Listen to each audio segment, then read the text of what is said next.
নমস্কার, আমি শুভাশিস, আমার সঙ্গে আছে শুভঙ্কর, আমার ভাই। তো আজকে আমাদের 7 নম্বর এপিসোড যেতে চলেছে অ্যাবস ওয়ার্কআউটের উপরে।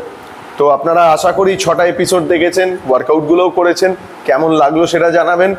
আর এই ওয়ার্কআউটের যে সেশনটা আমাদের যাচ্ছে, এই সেশনটা কমপ্লিট হতে হতে আমি আপনাদের একটা কথা দিয়েছিলাম যে যেদিন থেকে শুরু হবে আবার যেদিনকে গিয়ে শেষ হবে, তার মধ্যে আপনাদের যাদের যাদের মানে টামি এরিয়ায় যত ফ্যাট আছে সেই ফ্যাট আর থাকবে না, রিডিউস হয়ে যাবে।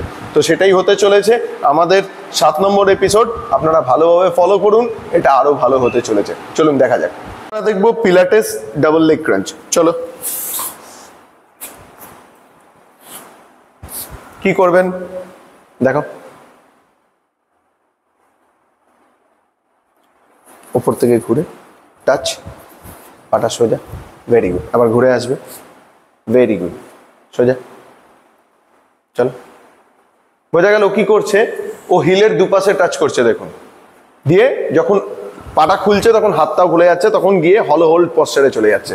দেখুন, এখান থেকে হলো হোল্ড পশ্চারে গেল, পাটা কিন্তু ফেলে দিচ্ছে না, হাতটাও কিন্তু ফেলে দিচ্ছে না, এটা খেয়াল রাখতে হবে। ওকে, তো এরপরে আমরা দেখবো পালস ক্রাঞ্চেস। পালস ক্রাঞ্চেসের পরে আমরা সিট আপস দেখবো একদম প্রপার পশ্চারে। তো ফার্স্ট পালস ক্রাঞ্চেস দেখো, এটা আপার অ্যাপ ক্রাঞ্চেসও বলে অনেকে। তো এটা করতে গেলে কি করতে হবে? আইবলটাকে শিফট করতে হবে সোজা ওপরে, ভেরি গুড। ঠিক আছে, এটা বিগিনার লেভেলের ওয়ার্কআউট, আপনারা করতে পারবেন। এরপরে আসছি সিট আপস। যার কাছে সিট আপস বেঞ্চ নেই, সে সিট আপস কিভাবে করবে? তো ফার্স্ট দুটো হাতকে এই অ্যাকচুয়ালি যেটা ভুল করে মানুষ সেটাকে দেখিয়ে দিই। এই যে জারটা করছে ও, এই যেটা হ্যাঁচকায় উঠছে, এটা করলে কোনো সিট আপস করা হলো না। ওকে, তাহলে করে কোনো জোর পড়লো না। এবার দেখুন সিট আপস অ্যাকচুয়াল কিভাবে করে। আপনারা দেখুন প্রপার ওয়েতে সিট আপস কিভাবে করবেন। ও যেটা করছিল জার্ক করছিল, তো জার্ক করলে সেটা স্পাইনে বেশি কানেক্ট হয়ে যায়। এবার যখন সিট আপস করবেন, যদি আপনার অ্যাপকে কানেক্ট করতে হয় তাহলে অ্যাপকে আগে সেই জায়গায় রেখে করতে হবে।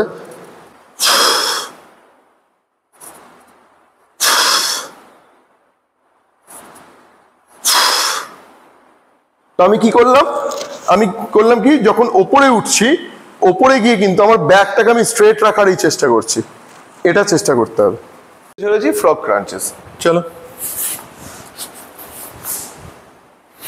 তাহলে কি করতে হবে?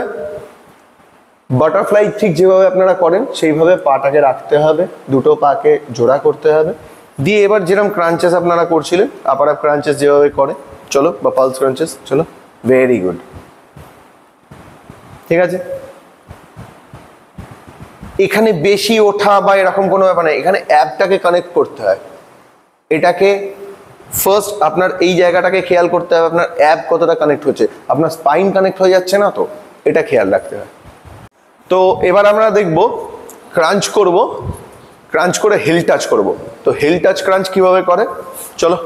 তো যারা বিগিনার তাদের জন্য এটাতে কি হয়, পাটা যতটা আপনার কাছে থাকবে হাতের, তত আপনার টাচ করতে সুবিধা হবে, তত কম উঠতে হবে। তো পা যত দূরে যাবে তত এটা টাফ হতে থাকবে। ঠিক আছে, তো দেখাই, প্রথমে বিগিনারদের দেখাই জাস্ট একটুখানি, কিন্তু আপারটা চেষ্টা করবেন স্ট্রেট রেখে ওঠার। চলো, ভেরি গুড। চেষ্টা করবেন ওপরে উঠে ব্রিথ আউট করার। ওকে, এরপরে আরেকটু দূরে নিয়ে যাও, হ্যাঁ করো, দেখো, ভেরি গুড। বোঝা গেল? এটা যদি আরো অ্যাডভান্স করতে হয় তাহলে ওপরে উঠে হোল্ড করতে হবে, 3 সেকেন্ডস, 5 সেকেন্ডস, 10 সেকেন্ডস হোল্ড করে করে করতে হবে। ঠিক আছে, তো এইভাবে আপনারা পারফর্ম করুন, চেষ্টা করুন পাটা যতটা আপনার দূরে যাবে এবং যতক্ষণ ওপরে উঠে হোল্ড করতে পারবেন, জানবেন আপনাদের তত কোর স্ট্রেংথ বাড়ছে। তাহলে আপনারা দেখলেন আমাদের 7th এপিসোড। তাহলে কেমন লাগলো আমাদের এপিসোড দেখে সেটা একটু আমাদের জানাবেন, একটু লাইক করবেন, শেয়ার করবেন, সাবস্ক্রাইব করবেন। Thank you.